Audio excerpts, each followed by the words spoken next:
बिस्मिल्लाहिर्रहमानिर्रहीम। कुर्बे क़यामत का सबसे अजीम फितना दज्जाल। वो जब ज़ाहिर होगा तो एक खास किस्म की सवारी पर सवार होकर निकलेगा। उसकी सवारी में किस तरह की कुव्वत होगी और क्या दज्जाल की सवारी का ताल्लुक आज के जदीद दौर से है? दज्जाल उम्मत मुसलमा के लिए सबसे अजीम फितना करार दिया गया है। हजरत आदम अलैहिस्सलाम की तख्लीक से लेकर क़यामत कायम होने तक कोई भी फितना दज्जाल के फितने से बढ़कर नहीं है। दज्जाल के मुतल्लिक हम मुसलमानों के पास जो मोतबर तरीन ज़राए हैं वो नबी सल्लल्लाहु अलैहि वसल्लम की अहादीस मुबारका हैं, जिसकी रोशनी में हम ये जान सकते हैं कि दज्जाल के पास किस तरह की कुव्वतें होंगी और उस शैतानती कुव्वतों से दज्जाल किस तरह की तबाही मचा सकता है। लिहाजा अहादीस की किताबों में हजरत इब्ने अब्बास, हजरत अब्दुल्ला इब्ने मसूद और इब्ने उमर रजी अल्लाह ताला अन्हु से दज्जाल की मखसूस सवारी के मुतालिक अहादीस रवायत की गई हैं, जिनका मजमुआ ये है कि दज्जाल उस वक्त नमूदार होगा जब लोगों की ईमानी हालत बहुत कमजोर हो चुकी होगी। दज्जाल दुनिया में 40 दिन घूमेगा।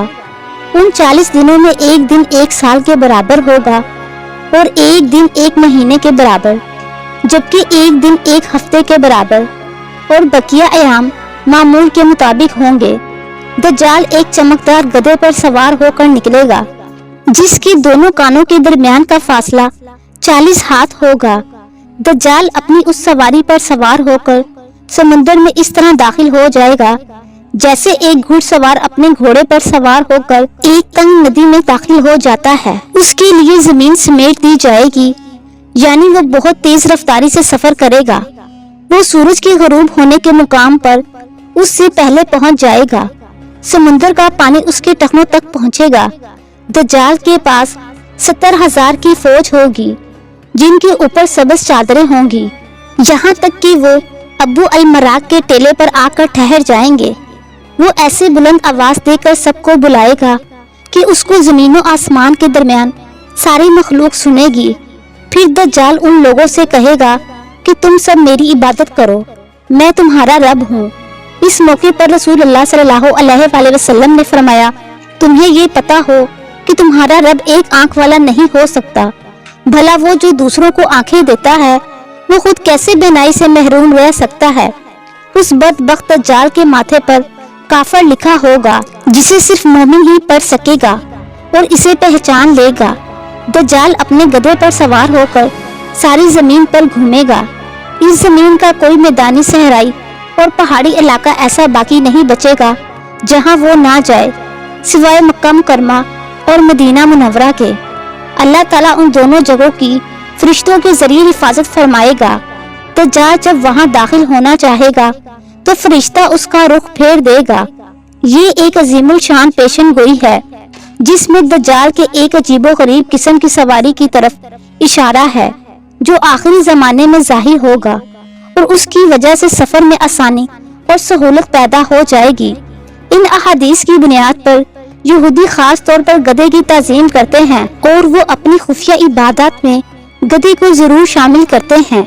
बास लोगों का ये दावा है कि अपनी इबादत के दिन खुफिया तौर पर यहूदी एक गधे को उठाकर बैतुल मुकद्दस ले जाते हैं, जहां मुख्तलिफ रस्मों रवाज के मुताबिक उस गधे को सजाया जाता है।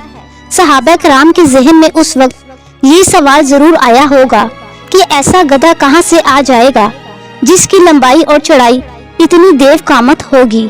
लेकिन सहाबा कराम ने हुजूर सल्लल्लाहु अलैहि वसल्लम से इस हदीस को जैसा सुना वैसे ही याद रखा और आज हम तक ये सारी अहादीस पहुंची। उलमा कराम का कहना है कि अगर हम ये कहें कि क़यामत के करीब एक ऐसा गधा पैदा हो जाएगा और ये सिफात उसमें पाई जाएंगी तो ये बात नामुमकिन नजर आती है। फिर सवाल ये भी है कि दुनिया में वो गधी कहाँ से आएगी जो इस किस्म के अजीबो गरीब और देव कामत गधा जनेगी और समुद्र का पानी उसके टखनों तक आए।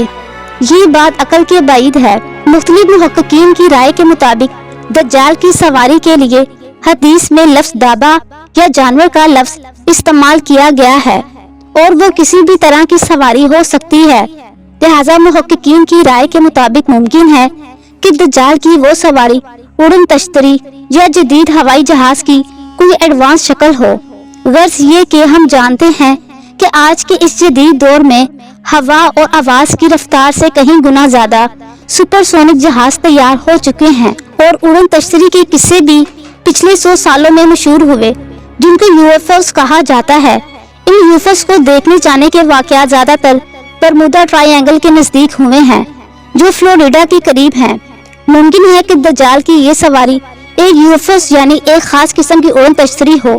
ان تمام باتوں سے یہ نتیجہ نکلتا ہے کہ جدید دور میں تو یہ UFOs اور سپر سونک جہاز انسانوں کے فائدے کے لیے استعمال ہوں گے، لیکن مستقبل میں جب دجال ان تمام ایڈوانس ٹیکنالوجیز پر قبضہ کر لے گا تو وہ انہی جدید سواریوں یا اس کی کوئی ایڈوانس فارم پر قبضہ کر کے پوری دنیا کے کونے کونے تک چند منٹوں تک پہنچ جائے گا۔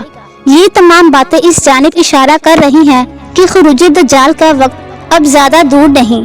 بلا شبہ یہ فتنوں کا دور ہے، اور اس وقت انسانیت دجال اور دجالی قوتوں کے فتنہ عظیم کی طرف بڑھ رہی ہے۔